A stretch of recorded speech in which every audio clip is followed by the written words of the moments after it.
দীর্ঘ রাজনৈতিক প্রতীক্ষার অবসান ঘটিয়ে দেশের শাসনভার গ্রহণ করতে যাচ্ছে বাংলাদেশ জাতীয়তাবাদী দল বিএনপি। 2 শতাধিক আসনে নিরঙ্কুশ বিজয় নিশ্চিত করার পর এখন চলছে নতুন সরকার গঠনের বর্ণাঢ্য প্রস্তুতি। হবু মন্ত্রিসভার জন্য ইতিমধ্যে প্রস্তুত করা হয়েছে 40টি সরকারি বাসভবন ও অর্ধশত বিলাসবহুল গাড়ি। নতুন প্রধানমন্ত্রীর বাসভবন হিসেবে রাষ্ট্রীয় অতিথি ভবন যমুনাকে বিবেচনায় রাখা হয়েছে, যা রাষ্ট্রীয় ক্ষমতার নতুন কেন্দ্রবিন্দু হয়ে ওঠার অপেক্ষায়। গৃহায়ন ও গণপূর্ত মন্ত্রণালয় ও সরকারি যানবাহন অধিদপ্তর সূত্রে এসব তথ্য জানা গিয়েছে। সংশ্লিষ্ট সূত্রে জানা যায়, জাতীয় সংসদ ভবনের দক্ষিণ প্লাজা থেকে নবনির্বাচিত সংসদ সদস্য ও বিএনপি নেতৃত্বাধীন সরকার যাত্রা শুরু করতে যাচ্ছে।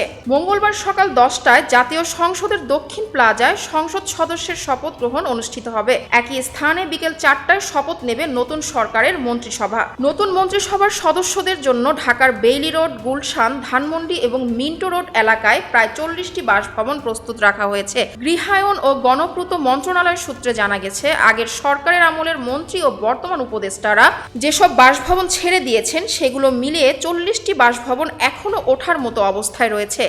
বর্তমানে 40টি বাড়ি প্রস্তুত থাকলেও নতুন সরকারের চাহিদার উপর ভিত্তি করে এই সংখ্যা আরও বাড়ানো সম্ভব হবে।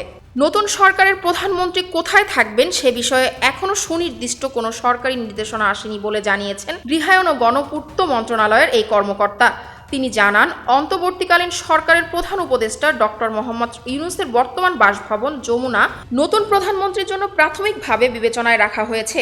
এছাড়া স্পিকার ও ডেপুটি স্পিকারের বাসভবন একীভূত করে প্রধানমন্ত্রীর স্থায়ী বাসভবন করার বিষয়ে আগের একটি কমিটির সুপারিশ থাকলেও তা এখনও চূড়ান্ত রূপ পায়নি। মন্ত্রণালয়ের ওই কর্মকর্তা বলেন, প্রধানমন্ত্রীর আবাসনের বিষয়ে আগাম কোনো সুনির্দিষ্ট প্রস্তুতি নেই। তিনি কোথায় থাকবেন তা সম্পূর্ণ তার ব্যক্তিগত সিদ্ধান্তের ওপর নির্ভর করবে।